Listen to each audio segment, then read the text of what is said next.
यार अगर आप दिन में एक भी नमाज नहीं पढ़ पाते तो मैं आपके सामने 7 ऐसी अहदीस रखने वाला हूं जिनको सुनने के बाद अगर आपके दिल में जरा सा भी डर, जरा सा भी खौफ हुआ और जरा सा भी ईमान बाकी हुआ तो आप इंशाअल्लाह ताला नमाज पढ़ने लगेंगे।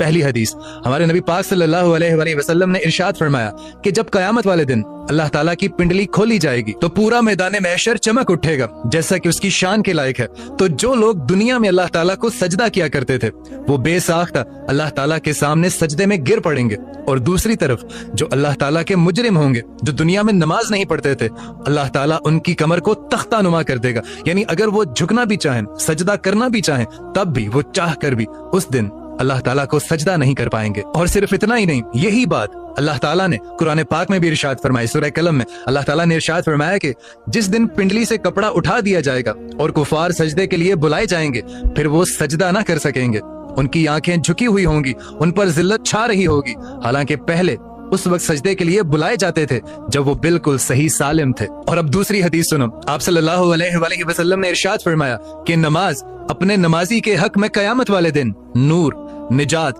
और दलील का सबब बन जाएगी। और जिस शख्स ने नमाज को छोड़ दिया तो कयामत वाले दिन पुल सिरात पर ना तो उसके लिए कोई नूर होगा और ना ही वो शख्स अल्लाह ताला को कयामत वाले दिन कोई दलील पेश कर सकेगा। हत्ता कि इस हदीस में आगे यहाँ तक अल्फाज हैं कि उस शख्स का हशर जो नमाज नहीं पढ़ता कयामत वाले दिन फिरौन, कारून और हामान और अबी हलफ के साथ होगा। अब आप सोच लीजिए कि आप अपना हशर किन लोगों के साथ करवाना चाहते हैं। तीसरी हदीस सुनो, आप सल्लल्लाहु अलैहि वसल्लम ने इरशाद फरमाया कि नमाज कुफर और मोमिन के दरमियान फर्क करती है।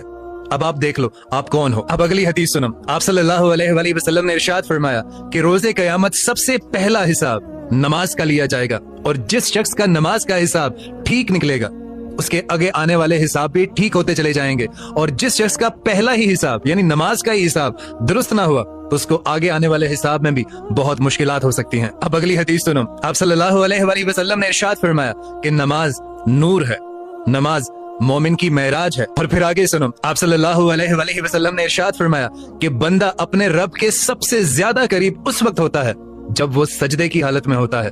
यार आप कई दिन, कई हफ्ते, कई महीने सजदा ही नहीं करेंगे तो आप अल्लाह के करीब कैसे जाएंगे। और फिर आप सल्लल्लाहु अलैहि वसल्लम ने इरशाद फरमाया कि नमाज पढ़ने से अल्लाह के साथ ताल्लुक मजबूत होता है, गुनाहों से पाकीज़गी मिलती है और आखिरत में कामयाबी का जरिया बनती है।